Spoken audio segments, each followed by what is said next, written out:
Hello and welcome to today's edition of Talking Winch. It's Winchester City are home to Malvern in a really big game. Joining us, undercover as you can probably hear, is Winchester City's football encyclopedia himself, Mr. Peter Keane. And that leaves you yours truly, the man of the hour, man with the power, the man that's too sweet to be sour, the tower of power himself, the people's support, Mr. Yannick Pitgoski. Afternoon, Pete. Afternoon, Yannick. Amazing, isn't it? We just turn up and it just starts to rain. It's sod law. I know, yeah. I know. We don't have a winter anymore in this country. We seem to have a rainy season. Yeah, very true. Now then, huge game today down here. You have team news. Yeah, obviously it feels a lifetime ago, doesn't it? Because obviously Biddeford was off last week, but It looks like there's just one change, and that's Bragg's in the team today. Right, fair enough. Okay, so it's still a pretty strong side for a team that came back well from being 2-0 down. Of course, we have Rafa Ramos's double. Of course, thank for that. Now then, our opponents today are riding high at the moment in the league. Yeah, so basically, Malvern are second, only obviously behind Froome, who are sort of off in the distance from everybody. But looking at their form as well, last five, Malvern have won 4, and the only defeat was 2-1 away at leaders Froome. And also in that run, they did win 3-1 away at another promotion chasing team, that's Bishop's Cleeve. And as we know, we suffered a 4-1 defeat up there. So yeah, this is a toughest test as you can get, pretty much, other than Froome in this league. Yeah, I was going to say, I mean, I hate to bring this up, but when we played there, we did well in the first half. Our second half performance was not the best. No, I think we had a chance to go 2-1 up. Yeah. And I think that would right in the death of the first. Yes, and I think that would have sort of swung it. But no complaints, they deserved to win that day. Yeah. I do remember we had myself, you and Gordon, a nice trip up on the train, a lovely pub near the ground. Oh, the pub was fantastic. Do you remember the landlord used to play for Malvern? Yeah, he used to play for Malvern, and that was a sign. Yeah, we were going to win. Yeah, and he basically was explaining to us that them and Gloucester City were like quite big rivals back in when he was playing for them and stuff like that. But now things are slightly different because I think Gloucester reforming because they've gone in with the rugby club. He was explaining, and that's right, where they're playing. And I do remember. Obviously, we digress slightly, but yes, yeah, it was a great little pub. It really was really interesting. And they've obviously they've had investment up there, and they're doing well. And good luck to them. And except for today, except for today, and if we meet them in the playoffs, if we get the playoffs. Anyway, one game at a time. Yeah, one game at a time, exactly. So today is a little bit of a change for us on Talking Winch. Rob is doing one of his scouting / drinking missions in Germany, and Kev is not here today, so it's myself. Pete will do full time with me, and we'll have the Alton Salad Dodger. I presume he's here today. George Spencer will be in at half time, so that'll be something new and improved, shall we say. But as always, good. Thank you very much, Pete. My pleasure. And we will see you all at half time. Take care. Bye-bye.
Welcome to the halftime report here on Talking Winch. It's Winchester City 0, Melville 0. I'm very pleased to say that the Alton Salad Dodger, Mr. George Spencer, is now come in to help me out here today because Rob's off in Germany. George, it's 0-0. I think me and you've just said off camera, the stars of the show have been the referee and linesman. Yes. The starters, Tommy got flagged offside. He was never offside. He was about 3 or 4 yards on. Yeah. And there's been some decisions by the ref I scratch my head with. Yeah. Even VAR wouldn't make such basic errors. Well, he said in the middle, he pulled the captains too, and he said, "I'm not putting up with this." Well, if he was a bit stronger, he wouldn't have to. Exactly. Do your job, mate. Yeah, exactly. Don't be as useless as a marzipan teapot. Yeah, literally, ladies and gentlemen, it has been that bad. There's one moment where we all breathed a huge sigh of relief. Halfway through the first half, ball goes out to the right. Their winger, who looks like their best player, absolutely went past our player so quickly it wasn't true. Ball came across. The striker, ladies and gentlemen, is literally 5 yards out, open goal, can't miss. He missed. Yeah, I mean, yeah, you compared it to Ronnie Rosenthal, but I think Carney against West Brom in 2004 would be a more apt description. Yeah, actually, Ronnie Rosenthal hit the bar. So yeah, I'll go with yours. Fernando Torres would have scored that in his darkest times at Chelsea. Yeah, okay, he probably would have done, but yeah, Cardew against Arsenal is probably the West Brom is probably a better way of putting it. Actually, that's a really good description. Ladies and gentlemen, we've actually got it on Talking Winch. We've got the offside that me and George were talking about. Go and have a look at it. It's shocking. It is so onside. It's not true. Right, what do Winchester need to do in the second half? Turn a screw. Yeah. I mean, Rafa and Tommy have been our best players so far. Tommy Scott, you mean? Yeah, Tommy Scott, Tommy Scott. Made some really good saves, hasn't he? Especially towards the end of a half. Yes. Rafa's been unlucky. Not been getting decisions from the ref, has he?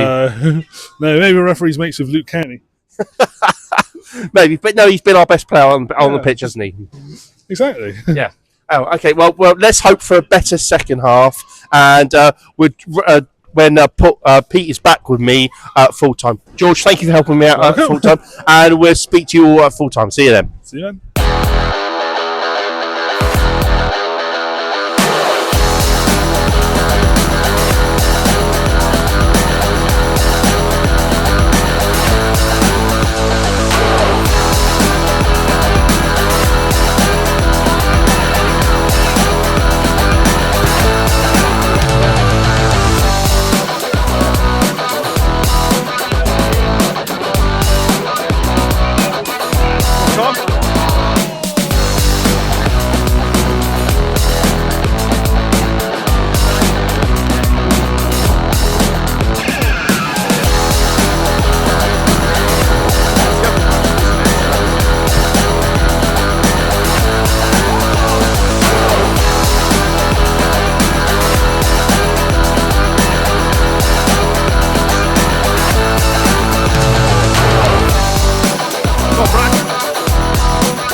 Hello, welcome to the full-time report here on Talking Winch. It's Winchester City 1, Malvern 1.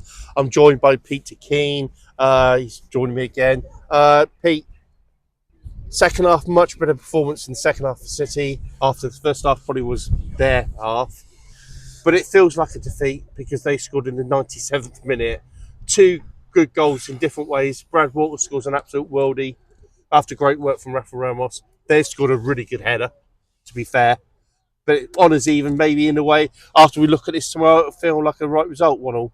I think, obviously they missed a gilt-edged chance in the first half, and we were sort of saying to ourselves, we're lucky we're not behind. But yeah, I did think they were slightly, edged it first half.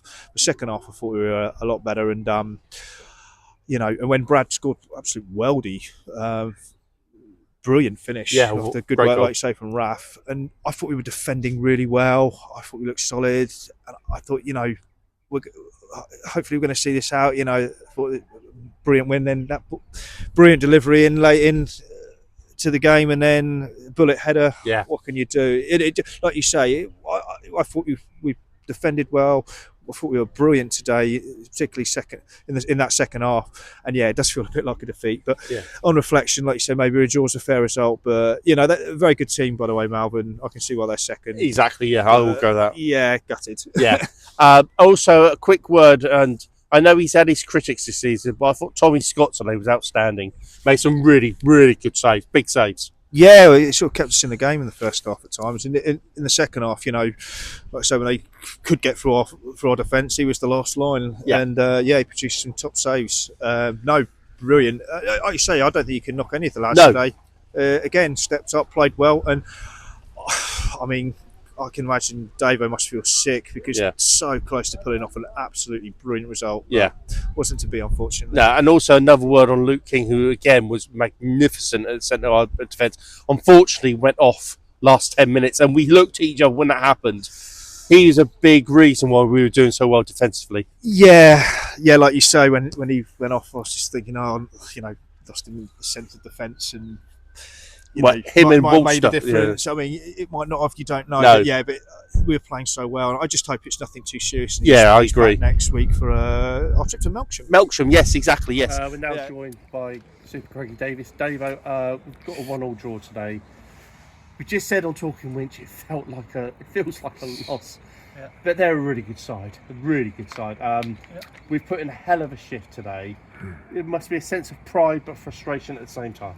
Yeah, I think I get why you say a sense of it feels like a loss, and in the huddle I told the lads that I want us to dispel that and forget that, because you know we have played with absolute walking wounded, injuries like you wouldn't believe, 2-week gap, we haven't played, you know, we've had to train, all that stuff. I think we were magnificent today.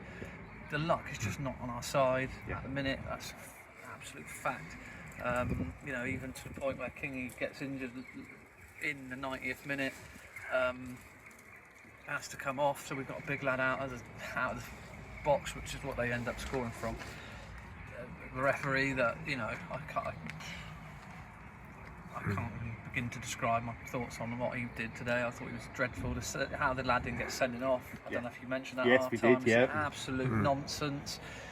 The clearest yellow card of the day was the lad that should have got the second one, and then he mystifiably finds 8 minutes. Yeah. Like, when are we behind? Do we ever get 8 minutes? It's No. always 3 or 4. 3 or 4, yeah. It wasn't even like he didn't tell us off for time wasting.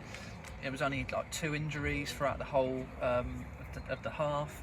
8 minutes is a nonsense, an absolute joke. And they scored in the 97. 97 and a half.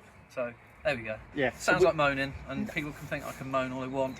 You know, I think I'm balanced with things. I know the situation. I thought they're a good side. You know, on the balance of play, perhaps they deserved a point, but not. You know, they didn't. We repelled them really well in the second half. So we just talked on Talking Winch over. We were saying that first half they probably nicked it. Second half we thought we were magnificent. Second half we really were good. Yeah. Brad Waters just scored an absolute worldie after great work from Rafa. Yeah, but great work, from Rafa. But we didn't want to pick anyone up. We said how well Tommy Scott played today. He's gone through a tough time, and he's done really well. Didn't have loads to do, mind. No, you're right. What you're saying. He made a couple of good saves. But we also thought the back line today was magnificent today, because they really put again. You know, Braggy. We think Braggy's going to be playing, and then he's ill at the end of the warm-up. Whilst just gets thrown in. Yeah. Talking about luck, you know, I think Braggy's as good as anything in this league. We've seen that this year, and it's got to do without him. I repeat, we're doing it without Buckers. Yeah. I know it can't be a constant thing and keep moaning about that, but you know, and then Kingy goes down 90th minute when we're repelling them comfortably. It wasn't comfortable because you think, oh, they're going to score, but realistically, you watch it back on a video, they didn't look like scorers. Yeah. So, there we go. So we took that to us. We got Melksham next week. It won't be easy. No, it won't be easy at all. I'm going to ask the question now, which I know I shouldn't. Walking wounded, are we looking at mix and match at the back, or are you hoping that they should God be knows. okay? Truth be known, Yannick, no idea. It's testing my skills of trying to keep everyone going, and Eloise is doing a great job to try and keep everyone fit and well. Great that Lou Brown got back in and was able to play a part today. Obviously, we had to play Kinger through 90 minutes, even though he's not played hardly at all. So credit to him. Connor Whiteley hasn't played lots of 90 minutes. We had to take him off last few minutes. Rafa hasn't played very many 90 minutes. He had to play, really struggling at the end there.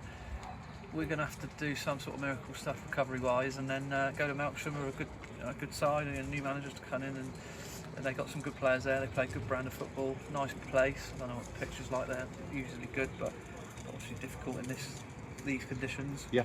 And have a go, but yeah, we'll train well. I'm going to say it now.